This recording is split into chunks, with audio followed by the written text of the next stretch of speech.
Shalom Bapak Ibu Saudara sekalian, dimanapun saudara berada, kita akan sama-sama mengawali ibadah kita dan saya mengajak kita semua untuk membaca apa yang dimaksudkan dengan Pentakosta ketiga dan dilanjutkan dengan pembacaan Mazmur 91. Mari kita sama-sama membaca apa yang dimaksudkan dengan Pentakosta ketiga. Pentakosta ketiga adalah pencurahan Roh Kudus yang dahsyat di zaman now, melebihi yang terjadi di Azusa Street. Pentakosta ketiga akan mengakibatkan penuaian jiwa yang terbesar dan yang terakhir sebelum Tuhan Yesus datang kembali. Pentakosta ketiga akan membangkitkan generasi Yeremia, yaitu anak-anak muda yang dipenuhi Roh Kudus, cinta mati-matian kepada Tuhan Yesus, tidak kompromi terhadap dosa, dan akan bergerak untuk memenangkan jiwa. Pentakosta ketiga lahir di Indonesia dan bergerak ke bangsa-bangsa. Gerakan ini dari timur ke barat dan akan kembali ke Yerusalem. Pentakosta ketiga akan memberikan kuasa untuk menyelesaikan amanat agung dan setelah itu Tuhan Yesus datang kembali. Mazmur 91 ayat 1-16. Dalam lindungan Allah. Orang yang duduk dalam lindungan yang maha tinggi dan bermalam dalam naungan yang maha kuasa akan berkata kepada Tuhan, tempat perlindunganku dan kubu pertahananku, Allahku yang kupercayai. Sungguh dialah yang akan melepaskan engkau dari jerat penangkap burung, dari penyakit sampar yang busuk. Dengan kepaknya ia akan menudungi engkau, di bawah sayapnya engkau akan berlindung. Kesetiaannya ialah perisai dan pagar tembok. Engkau tak usah takut terhadap kedahsyatan malam, terhadap panah yang terbang di waktu siang, terhadap penyakit sampar yang berjalan di dalam gelap, terhadap penyakit menular yang mengamuk di waktu petang. Walau 1.000 orang rebah di sisimu dan 10.000 di sebelah kananmu, tetapi itu tidak akan menimpamu. Engkau hanya menontonnya dengan matamu sendiri dan melihat pembalasan terhadap orang-orang fasik. Sebab Tuhan ialah tempat perlindunganmu, yang maha tinggi telah kau buat tempat perteduhanmu. Malapetaka tidak akan menimpa kamu, dan tulah tidak akan mendekat kepada kemahmu. Sebab malaikat-malaikatnya akan diperintahkannya kepadamu untuk menjaga engkau di segala jalanmu. Mereka akan menatang engkau di atas tangannya, supaya kakimu jangan terantuk kepada batu. Singa dan ular tedung akan kau langkahi, engkau akan menginjak anak singa dan ular naga.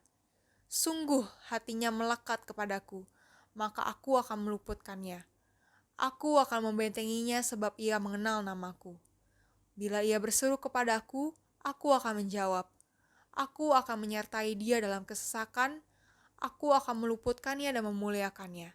Dengan panjang umur akan kukenyangkan dia dan akan kuperlihatkan kepadanya keselamatan daripadaku.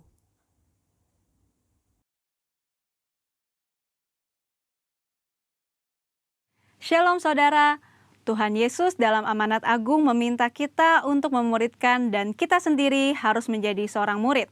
Namun banyak orang yang menganggap menjadi seorang murid itu susah dan tidak menyenangkan. Padahal sesungguhnya hal itu justru sangat berguna bagi kehidupan kita. Oleh karena itu, edisi Voice of Pentecost kali ini kita akan membahas jati diri seorang murid. Dalam bahasa aslinya, murid berarti seseorang yang belajar. Dalam Alkitab, memuridkan adalah cara untuk memperluas kerajaan Allah. Inilah yang Tuhan Yesus lakukan selama pelayanannya di bumi ini. Ia mengajar dan melatih murid-muridnya untuk pada akhirnya diutus menjadi saksi. Dalam kitab para rasul, kita menemukan bahwa para rasul melakukan hal yang sama dengan apa yang Tuhan Yesus lakukan. Sehingga jumlah murid semakin bertambah di seluruh dunia sampai sekarang. Tentunya, hal ini tidak berarti semua orang percaya harus menjadi guru atau pengkhotbah. Namun sebagai murid, kita harus menjadi saksi melalui seluruh aspek kehidupan kita. Sebuah penelitian yang dilakukan oleh Russell McCann dan Marcia Webb pada tahun 2012 menunjukkan bahwa orang yang rajin membaca dan merenungkan firman Tuhan cenderung lebih setia kepada Yesus dan kuat dalam menghadapi tantangan. Hal ini sesuai dengan firman Tuhan yang berkata bahwa iman timbul dari pendengaran akan firman Tuhan. Itulah sebabnya kita harus lebih banyak membaca dan merenungkan firman Tuhan, agar pola pikir dan iman kita lebih kuat dalam menghadapi tantangan dan pergumulan hidup kita. Selain itu, kita juga dihadapkan dengan bahaya pengajaran sesat. Pengajaran sesat merupakan pola serangan iblis sejak di Taman Eden hingga akhir zaman. Karena iblis adalah bapa pendusta dan metodenya adalah dengan tipu muslihat. Untuk menghadapi tipu muslihat iblis adalah dengan pedang roh, yaitu firman Tuhan. Namun ada orang-orang Kristen yang tidak terlalu suka dengan pengajaran karena dianggap sebagai sesuatu yang rumit dan membosankan. Akibatnya, ada orang Kristen yang menganggap pengalaman rohani lebih penting daripada pengajaran. Mari kita renungkan ilustrasi ini. Mana yang Anda pilih? Melihat laut dari tepi pantai atau melalui sebuah peta? Berada di tepi pantai dan melihat laut secara langsung tentu memiliki kesan yang menyenangkan dibandingkan saat kita melihatnya melalui sebuah kertas yang terasa membosankan. Pengalaman rohani sama seperti melihat laut secara langsung dari tepi pantai, pasti lebih menyenangkan. Namun dengan menggunakan peta, kita dapat menyeberangi lautan dan peta dibuat berdasarkan pengalaman banyak orang. Pengajaran sama seperti peta, sepertinya membosankan, tetapi pengajaran disusun oleh orang-orang yang sudah mengalami banyak pengalaman rohani. Dan pengajaran memberikan perspektif yang lebih luas dibandingkan pengalaman rohani kita secara pribadi. Jadi, pengalaman rohani dan pengajaran sama pentingnya. Asumsi lainnya adalah menganggap pengajaran sebagai sumber perpecahan gereja. Namun tidak semua perpecahan adalah sesuatu yang buruk, terutama ketika berhadapan dengan pengajaran yang bertentangan dengan Alkitab. Albert Mohler menggunakan istilah theological triage, yaitu metode untuk menentukan tingkat kekritisan sebuah pengajaran. Tingkat pertama, yang paling kritis, yaitu pengajaran dasar yang mempengaruhi keselamatan seseorang, yaitu pengajaran mengenai Alkitab adalah firman Tuhan, ketritunggalan Allah, ketuhanan Yesus, karya penebusan, keselamatan karena kasih karunia melalui iman hanya kepada Yesus Kristus. Pada tingkatan ini, maka perbedaan pengajaran sekecil apapun tidak dapat ditoleransi, sehingga penolakan dan perpecahan dapat diterima, bahkan mungkin harus terjadi dan tidak dapat dihindari. Tingkat kedua adalah pengajaran yang tidak mempengaruhi keselamatan, namun berpotensi memisahkan gereja. Contohnya, pengajaran mengenai kepastian keselamatan, metode baptisan air, serta baptisan dan karunia Roh Kudus. Mungkin saja kita memiliki doktrin yang berbeda dengan gereja non-Pentakosta, namun kita tidak dapat mengatakan bahwa mereka tidak diselamatkan selama mereka percaya kepada Yesus Kristus sebagai Tuhan dan Juru Selamat. Tingkat ketiga, pengajaran yang berbeda namun tidak esensial untuk memisahkan gereja, seperti pengajaran mengenai urutan peristiwa Second Coming dan akhir zaman. Tanpa mengenali tingkat kekritisan pengajaran ini, maka kemungkinannya perbedaan pengajaran sekecil apapun dapat mengakibatkan perpecahan. Di sisi lain, terjadi kompromi yang berbahaya ketika pengajaran yang bertolak belakang diterima di dalam gereja. Lalu, apa langkah praktis yang harus kita lakukan untuk menjadi seorang murid yang sejati? Mulailah dengan membaca Alkitab setiap hari, mendengarkan khotbah dan pengajaran yang sehat dari gereja, serta mengikuti kelas-kelas pengajaran KOM di gereja kita. Ingat, seorang murid itu belajar. Belajar adalah sebuah usaha yang memerlukan ketekunan. Tuhan menegur bahkan mengutuk orang yang malas, baik yang malas bekerja maupun yang malas belajar. Marilah kita bertekun dalam pengajaran, dan Tuhan berjanji akan mempertajam telinga kita sebagai seorang murid. Maranatha, Tuhan Yesus memberkati.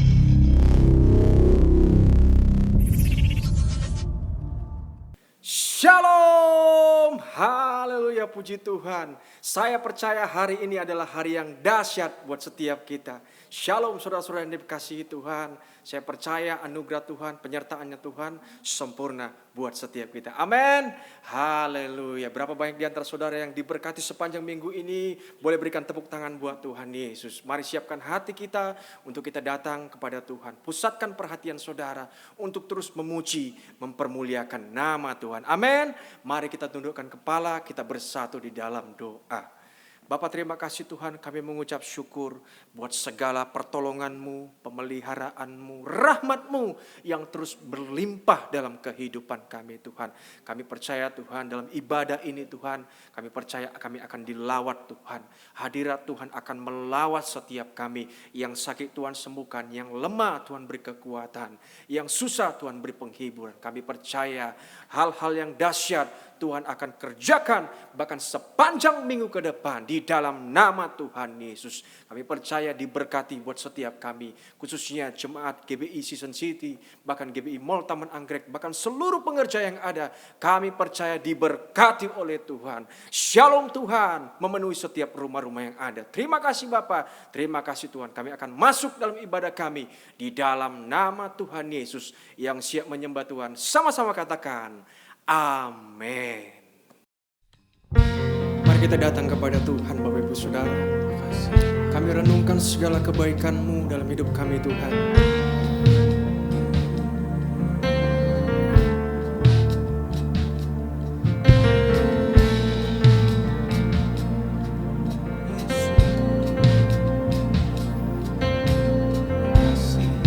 Kita naikkan pujian ini bersama-sama. Ya Tuhanku, aku hendak bernyanyi bagi-Mu selama aku hidup. Ya Allahku, aku hendak bermazmur bagi-Mu selagi ku ada. Mari sama-sama katakan, ya Tuhanku, aku hendak bernyanyi bagi-Mu selama ku hidup. Ya Allahku, aku hendak bermazmur bagi-Mu selagi ku ada. Inilah yang ku renungkan setiap waktu, nyanyian pujian dan pengagungan kepadamu.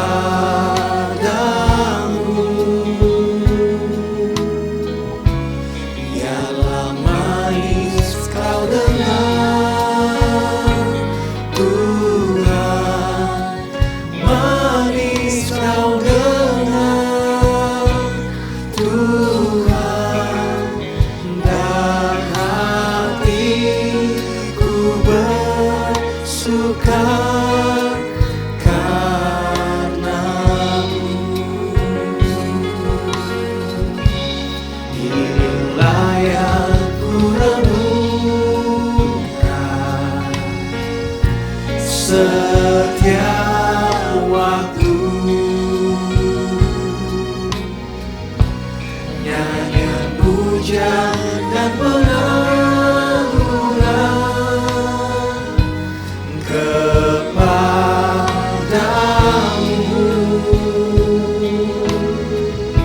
Biarlah manis kau dengar Tuhan, manis kau dengar Tuhan, dan hatiku bersuka karena-Mu. Mari sembah Dia. Haleluya. Ya lama ya lama takaramu. Mari bermazmur, Kau yang layak terima pujian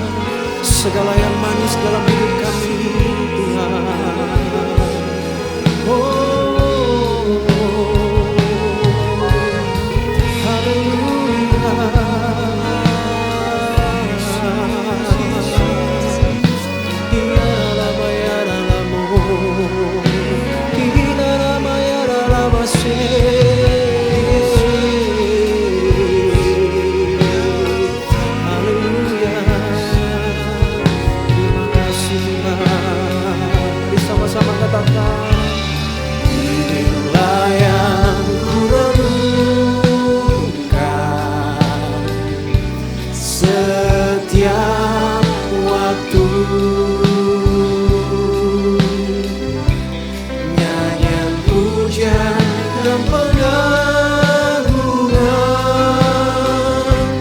kepadamu,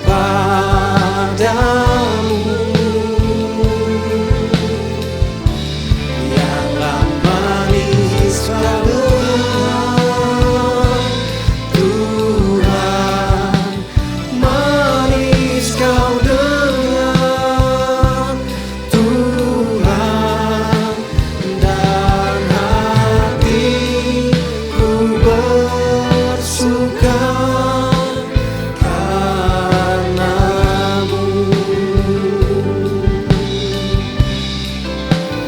dan hatiku bersuka karenamu, dan hatiku bersuka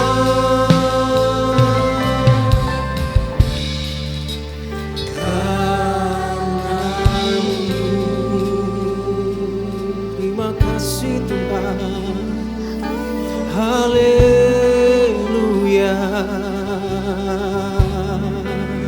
Mari sembah Dia Bapak Ibu Saudara. Engkau yang ada di rumah, angkat suaramu sembah Tuhan. Bawa pujianmu, bawa penyembahanmu kepadanya. Renungkan segala kebaikannya. Haleluya. Ya Rama,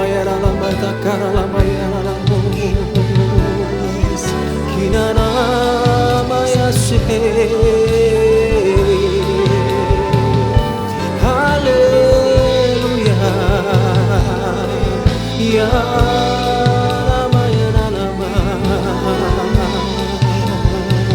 Ya Rama, Takarama, ya Rama. Mari terus sembah Dia, sembah namanya, agungkan Dia, tinggikan namanya. Haleluya. Ya Rama, ya Rama, Ramamu. Rama, ya Rama.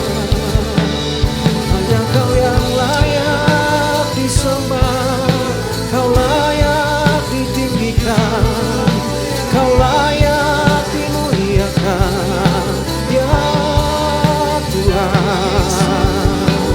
Selamanya, lama, kina ramaya Jesus,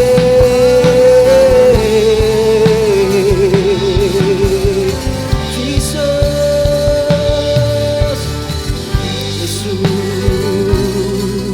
ku sembah Kau, sujud di hadapan-Mu, keinginan dalam hidupku hanya untuk menyembah. Mari sekali lagi katakan, Yesus, ku sembah Kau, sujud di hadapan-Mu, keinginan dalam hidupku hanya untuk menyembah-Mu. Mari angkat kedua tangan saudara. Yesus, ku sembah Kau, sujud di hadapan-Mu, keinginan dalam hidupku hanya untuk menyembah-Mu. Sekali lagi, Yesus, ku sembah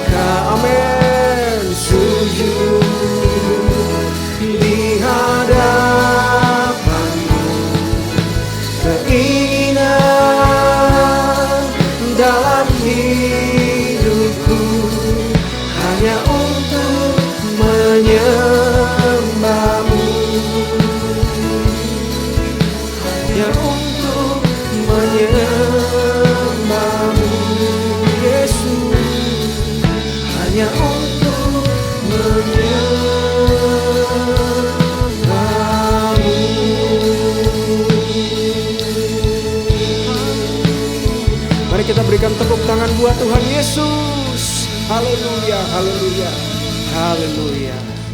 Terpujilah namamu Tuhan. Inilah pujian kami, inilah sembah kami Tuhan. Kami percaya Engkau disenangkan lewat penyembahan kami. Terima kasih Bapa yang baik, terima kasih Tuhan. Kami sudah bersyukur di dalam nama Tuhan Yesus. Haleluya, yang diberkati. Sama-sama katakan, amin. Shalom, saudara kasih Tuhan. Saya mengucapkan selamat hari Minggu. Tuhan Yesus menyertai kita semua. Nah saudara, sebelum kita mendengarkan firman Tuhan, mari kita sama-sama berdoa. Tuhan, terima kasih untuk hari ini. Terima kasih untuk kasih sayang Tuhan dalam hidup kami. Terima kasih untuk kasih setiamu, untuk anugerah, kebaikan, kemurahan, pertolongan Tuhan. Terima kasih untuk pengorbananmu di atas kayu salib. Terima kasih Bapa, Engkau sabar terhadap kami dan Engkau tidak pernah curang. Engkau selalu setia kepada kami. Tuhan, urapi setiap kami semua, urapi hamba-Mu, pimpin kata demi kata biarnya isi hati Tuhan yang hamba-Mu sampaikan. Terima kasih banyak Bapa, segala pujian hanya bagi-Mu, dalam nama Yesus, amin. Saudara, keadaan hari-hari ini kita mengalami satu perubahan yang belum pernah kita alami sebelumnya. Tapi kita bersyukur Tuhan Yesus tidak pernah berubah. Dulu, sekarang, bahkan sampai selama-lamanya. Firman-Nya tidak pernah berubah. Kasih-Nya untuk saudara dan saya tidak pernah berubah. Amin saudaraku. Nah, berapa banyak daripada saudara hari-hari ini kita membutuhkan mujizat, membutuhkan kesembuhan, membutuhkan jalan keluar untuk setiap masalah yang sedang kita hadapi hari-hari ini. Nah saudara, saya percaya kita semua butuh mujizat Tuhan. Dan Tuhan tetap melakukan mujizat sampai hari ini. Mari hari ini kita akan merenungkan firman Tuhan dari kitab Matius pasal 21 ayat 12 sampai 14. Perikopnya adalah Yesus dilulukan di Yerusalem. Saudara, saya percaya Yesus dipuji, disembah, diagungkan, saudara ya. Ini bicara soal doa, pujian, penyembahan. Dan apa akibatnya, saudara? Yesus masuk ke bait Allah. Saudara, kalau waktu kita memuji, menyembah Tuhan, maka hadirat Tuhan akan menjamah hidup kita semua. Ayat 12 dikatakan, lalu Yesus masuk ke bait Allah dan mengusir semua orang yang berjual beli di halaman bait Allah. Ia membalikan meja-meja penukar uang dan bangku-bangku pedagang merpati dan berkata kepada mereka, ada tertulis, rumahku akan disebut rumah doa, tetapi kamu menjadikannya sarang penyamun. Maka datanglah orang-orang buta dan orang-orang timpang kepadanya dalam bait Allah itu, dan mereka disembuhkannya. Saudara, sini ayat 14 dikatakan, maka datanglah orang-orang buta dan orang-orang timpang kepadanya, kepada Yesus, di mana saudara, di dalam bait Allah itu, dan mereka disembuhkan oleh Tuhan Yesus. Mereka ketemu dengan Tuhan Yesus di dalam bait Allah. Saudara, bait Allah di sini pertama adalah saya percaya bait Allah di Yerusalem, di mana Yesus datang ke bait Allah. Tapi bait Allah juga bisa bicara tentang rumah Tuhan, yaitu gedung gereja. Hari-hari ini banyak gedung-gedung gereja kosong karena belum bisa beribadah. Tetapi bait Allah juga diterjemahkan atau diartikan adalah tubuh saudara dan saya. Saudara, di sini dikatakan 1 Korintus 3 ayat 16 dan 17, tidak tahukah kamu bahwa kamu adalah bait Allah dan bahwa roh Allah diam di dalam kamu? Jika ada orang membinasakan bait Allah, maka Allah akan membinasakan dia. Sebab bait Allah adalah kudus dan bait Allah itu ialah kamu. 1 Korintus 6 ayat 19 dan 20. Atau tidak tahukah kamu bahwa tubuhmu adalah bait Roh Kudus yang diam dalam kamu? Roh Kudus yang kamu peroleh dari Allah dan bahwa kamu bukan milik kamu sendiri. Sebab kamu telah dibeli dan harganya telah lunas dibayar. Karena itu muliakanlah Allah dengan tubuhmu. Yang mau katakan amin. Saudara, tubuh kita adalah bait Allah. Roh Kudus tinggal dalam kita. Dia ada bersama dengan saudara dan saya di tengah-tengah pandemi corona ini. Dia tidak pernah meninggalkan saudara dan saya. Saudara, Daud pernah berkata dalam kebingungannya, waktu dia berteriak minta tolong, dia pikir Tuhan gak dengar. Tetapi sesungguhnya Tuhan mendengarkan teriak setiap kita semua waktu kita minta tolong kepada dia. Dia Allah yang bersama dengan kita. Dia lebih dekat daripada pakaian yang kita pakai.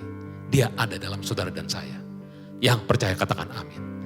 Waktu kita mengerti siapa kita, dan kita mengerti bahwa tubuh kita bait Roh Kudus, saya percaya kita mungkin menghadapi keadaan, persoalan yang tidak enak. Tapi kita tahu bahwa Tuhan tidak pernah meninggalkan kita sendirian. Amin saudaraku. Saudara, dia ingin dekat dengan kita. Dia ingin intim dengan kita. Dia tinggal dalam kita. Oleh sebab itu saudara, berapa banyak daripada kita hari ini berkata, Tuhan, dalam kebingunganku hari-hari ini, aku ingin mengalami hadirat-Mu, aku ingin mengalami kasih-Mu. Engkau yang berkata seperti ini, mari kita angkat pujian penyembahan kepada Tuhan. Saya percaya Tuhan bertata atas puji-pujian umat-Nya. Amin saudaraku, mari angkat tanganmu. Di hadapan hadirat-Mu, ya Bapa, ku datang dengan penuh kerinduan.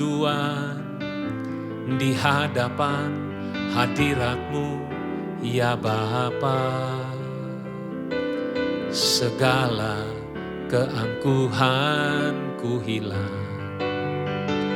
Ku sembah Kau, ya Bapa, ku sembah Kau, ya Tuhan, ku tinggikan nama-Mu Yesus. Dalam hidupku selalu ku sembah Kau, ya Bapa, ku sembah Kau, ya Tuhan, ku tinggikan nama-Mu Yesus. Dalam hidupku selalu. Mari saudara, kita berdoa. Tuhan, kami semua kangen padamu Tuhan. Kami butuh jamahan-Mu, kami butuh pelukan-Mu, kami butuh kasih sayang-Mu Tuhan. Sayangi setiap anak-anak-Mu Tuhan di rumah-rumah ya Bapa. Jamah saat ini Tuhan. Mari saudara ambil waktu, nyatakan isi hatimu, perasaanmu, kerinduanmu. Mari saat ini berdoa. Tuhan dengar doa setiap anak-anak-Mu di rumah-rumah Bapa. Jamah Tuhan. Biar hadirat-Mu memenuhi kami semua. Terima kasih Bapa. Terima kasih Yesus. Terima kasih Roh Kudus. Dalam nama Yesus. Amin. Saudara merasakan kasih Tuhan, hadirat Tuhan dalam hidup kita semua. Karena tubuhmu adalah bait Roh Kudus. Dia tinggal dalam kamu. Saudara, Tuhan berkata, rumahku disebut rumah doa, tetapi kamu menjadikannya sarang penyamun.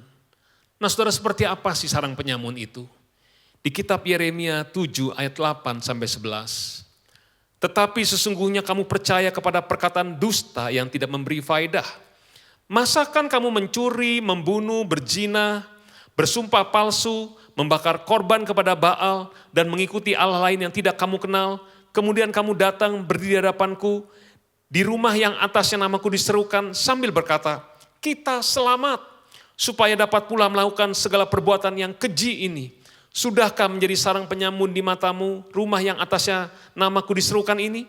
Kalau aku sendiri melihat semuanya, demikianlah firman Tuhan. Saudara, sarang penyamun adalah orang-orang Kristen yang dia mungkin tetap beribadah, dia ke gereja, bahkan dia melayani. Tapi dia terus lakukan dosa demi dosa. Dia terus hidup tidak sesuai dengan firman Tuhan. Dan waktu dia di hadapan Tuhan dia berkata, aku tetap selamat kok untuk melakukan perbuatan-perbuatan keji ini. Saudara, itu yang disebut sarang penyamun.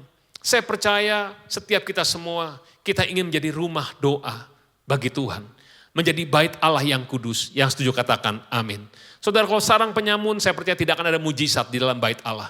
Tapi kalau kita menjadi bait Allah yang kudus, menjadi rumah doa, saya percaya mujizat, kesembuhan, apa saja yang kita doakan, pasti Tuhan akan jawab. Yang percaya sampai sini katakan amin. Saya percaya saudara, kalau kita adalah bait Allah, tidak ada orang Kristen yang biasa-biasa. Semua orang Kristen, ya saudara, adalah orang-orang yang luar biasa. Kenapa? Karena Roh Kudus yang dalam saudara dan saya lebih besar daripada setiap roh yang ada dalam dunia ini. Amin saudaraku.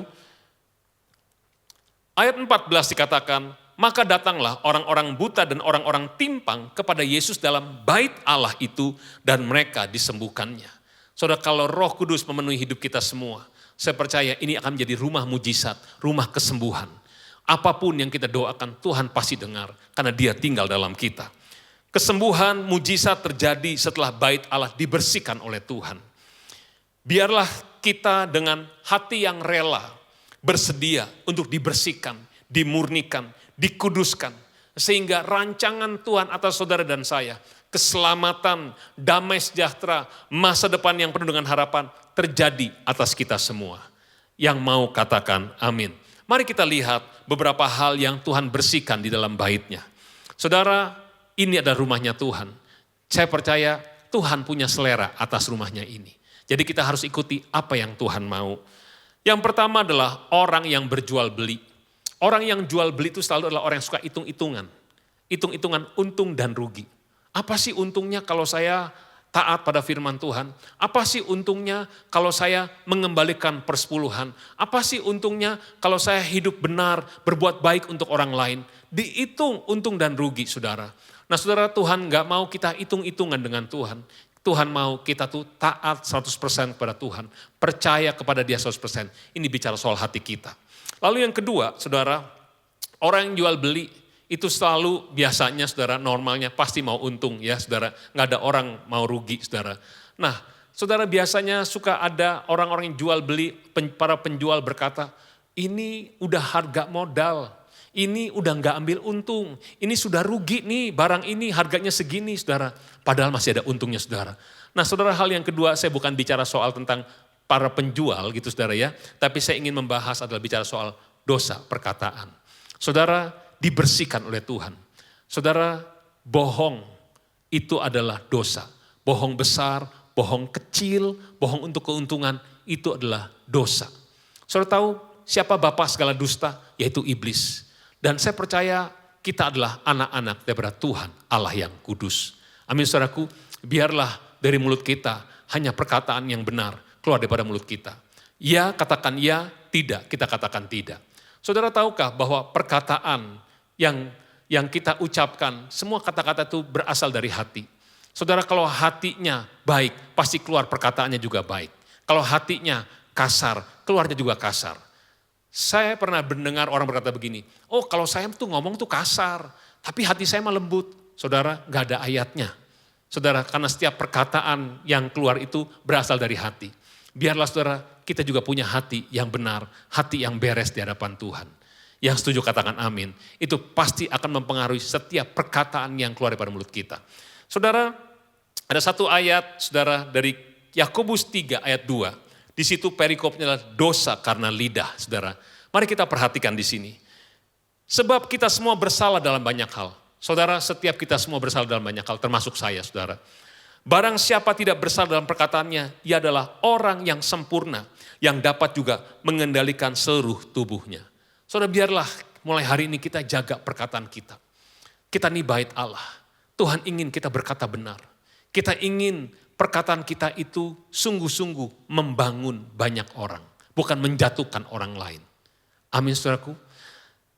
1 Petrus 4 ayat 11 dikatakan, jika ada orang berbicara, baiklah ia berbicara sebagai orang yang menyampaikan firman Allah. Saudara, biarlah waktu kita ngomong, kita seperti sedang menyampaikan firman Allah. Jadi saudara, saya percaya kalau perkataan kita benar di hadapan Tuhan, maka mujizat kesembuhan akan terjadi melalui perkataan kita. Hal yang kedua saudara, yang dibersihkan adalah penukar uang. Nah saudara, ini bicara soal uang. Saudara, firman Tuhan berkata kita nggak bisa mengabdi kepada dua tuan. Kita nggak bisa mengabdi pada Tuhan dan juga kepada Mamon. Saudara, kita pasti akan setia kepada yang satu dan tidak setia pada yang lain.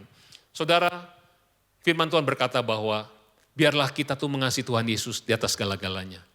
Saudara, kita harus berusaha, belajar untuk mengasihi Tuhan Yesus di atas segala-galanya. Bagaimana caranya? Yaitu mentaati perintah Tuhan. Sekalipun itu mungkin merugikan kita. Sekalipun itu merugikan keakuan kita. Tapi biarlah kita mengutamakan Tuhan Yesus di atas segala-galanya. Sebab orang yang mengasihi Tuhan Yesus adalah orang yang menuruti segala perintah Tuhan. Yang setuju, katakan amin. Dosa karena uang. Itu juga di 1 Timotius 6 ayat 9 dikatakan, karena akar segala kejahatan ialah cinta uang. Sebab oleh memburu uanglah beberapa orang telah menyimpang dari iman dan menyiksa dirinya dengan berbagai-bagai duka. Saudara, cinta uang adalah akar daripada segala kejahatan. Sekali lagi, biarlah saudara dan saya mari di hari-hari ini kita boleh mengasihi Tuhan Yesus di atas segala-galanya. Soal uang, saya percaya Tuhan akan memberkati kita. Firman Tuhan berkata, berkat Tuhanlah yang menjadikan kita kaya. Saya percaya Tuhan gak pernah punya rencana kita menjadi miskin. Tuhan gak pernah punya rencana kita mengalami kecelakaan, kesusahan. Tapi rancangan Tuhan, rancangan damai sejahtera, masa depan yang penuh dengan harapan untuk setiap saudara dan saya. Dia yang kaya rela jadi miskin, supaya kita yang miskin menjadi kaya. Biarlah kita mengutamakan bukan mengejar berkat, bukan mengejar uang, tapi mengejar si sumber berkat, yaitu Tuhan kita, Yesus Kristus. Yang setuju katakan amin. Penukar uang ini dibersihkan oleh Tuhan. Saudara, seringkali uang membuat kita gak bisa menyembah Tuhan. Seringkali orang yang hitung-hitungan, yang tidak taat membuat kita tidak bisa menyembah Tuhan. Saudara, ada hal-hal yang kita harus singkirkan dalam hidup kita, supaya kita bisa beribadah kepada Tuhan Yesus, bisa menyembah Tuhan dengan benar, dalam roh dan kebenaran. Hal ketiga, yang dibersihkan dari rumah Tuhan adalah pedagang merpati. Saudara, merpati adalah lambang daripada perdamaian. Saudara, ini berarti memperjualbelikan perdamaian. Saudara, berapa banyak daripada kita pernah mengalami, kita berkata gini, udahlah yang penting damai. Kompromi dikit-dikit toh gak apa-apa. Yang penting damai, dosa dikit-dikit toh gak apa-apa. Saudara, ini dibersihkan daripada bait Allah. Tuhan gak mau kita kompromi dengan dosa. Tuhan tidak mau kita kompromi dengan dunia. Tuhan mau kita hidup kudus, hidup benar di hadapan Tuhan. Oleh sebab itu gak ada cara lain saudara. Saudara harus sungguh-sungguh baca Alkitab dan lakukan firman Tuhan. Saudara, orang yang kompromi dengan dosa, mungkin dari tampak luarnya itu tidak kelihatan, saudara ya. Tetap kelihatannya rohani dari tampak luar. Oh, tetap aktif di gereja, pelayanan dan sebagainya, saudara ya. Tetapi cara hidupnya tidak berusaha untuk berubah sesuai dengan firman Tuhan. Cara bicaranya gak mau berubah, kelakuannya tidak pernah mau berubah, dan pasti juga jarang baca Alkitab, saudara. Saudara, biarlah mari kita berubah hari ini. Kita tidak lagi kompromi dengan dosa, tidak lagi kompromi dengan dunia. Bagaimana caranya supaya kita tidak kompromi? Saudara, nggak ada cara lain. Saudara dan saya, kita harus baca Alkitab, lakukan firman Tuhan, dan banyak berdoa, memuji, menyembah Tuhan. Banyak intim dengan Tuhan. Saya percaya waktu kita menyembah Tuhan, hadirat Tuhan turun menjamah hidup kita semua. Itu yang akan membuat kita berubah. Hadirat Tuhan akan melembutkan hati kita. Hadirat Tuhan akan membuat kita mengasihi Tuhan. Dan mendorong kita untuk hidup taat sesuai firman Tuhan. Kalau ada orang berkata, saya ingin taat pada firman Tuhan, hanya satu alasannya. Karena dia mengasihi Tuhan. Dia ingin terbukti kalau dia mencintai Yesus. Amin, saudaraku. Saudara, sekali lagi kita di rumah Tuhan.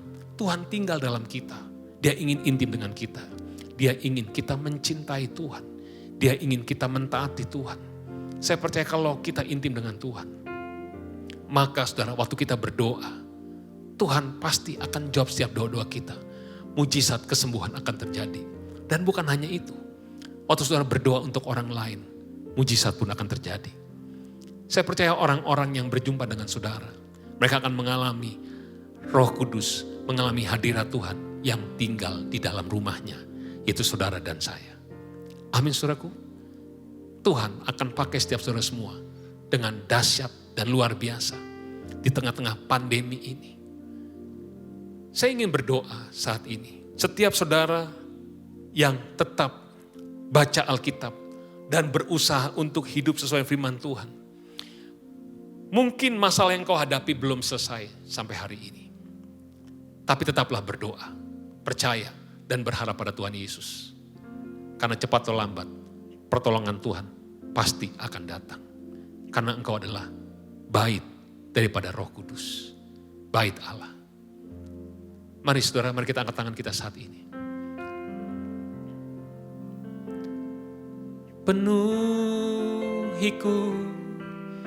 Penuhiku dengan hadirat-Mu.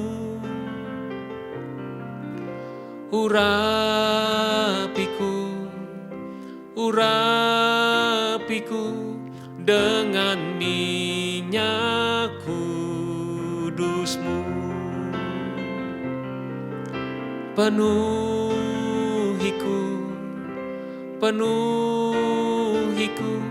dengan hadirat-Mu.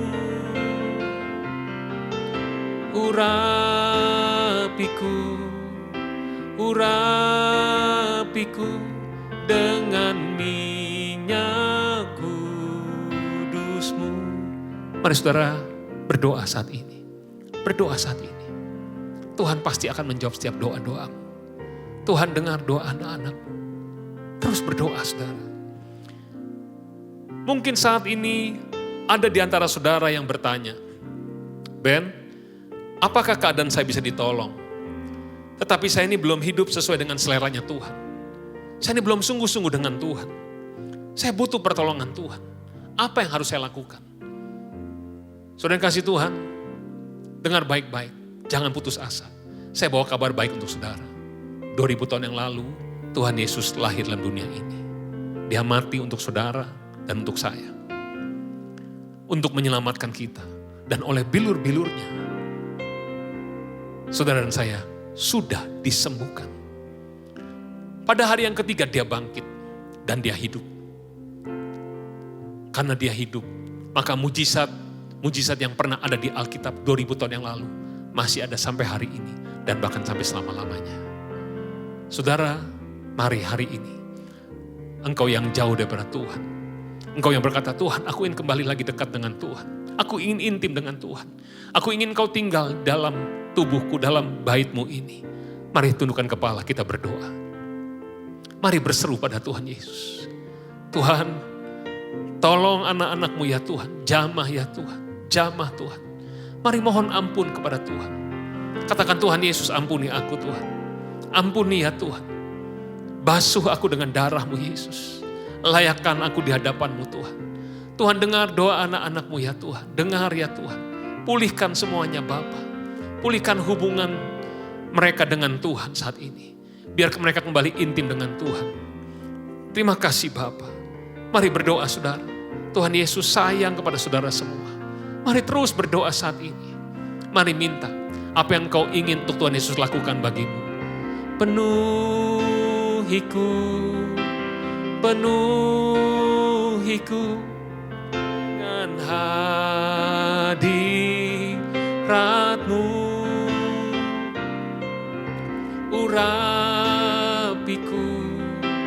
Urapiku dengan minyak kudus-Mu. Dengan minyak kudus-Mu. Dengan minyak kudus-Mu. Mari sembah Yesus. Yang belum berbahasa roh, mari jangan diam. Katakan haleluya, haleluya, haleluya, haleluya. Yang sudah berbahasa roh, sembah dia dengan bahasa roh. Haleluya, haleluya. Kami sembah Engkau Yesus. Haleluya.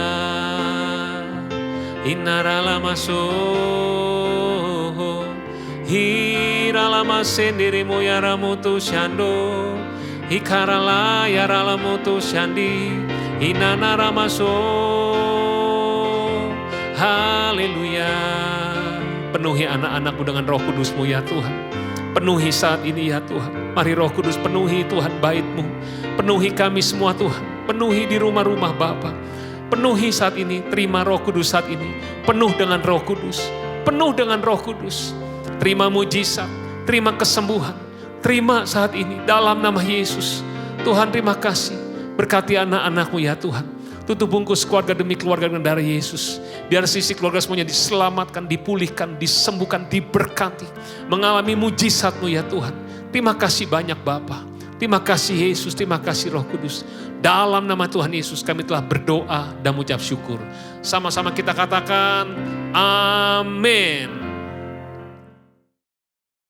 Mari Bapak Ibu Saudara kasih dalam Tuhan Yesus, kita akan bersama-sama terima berkat dari Bapa di surga, arahkan hati dan pikiran saudara, dan angkat kedua belah tangan saudara.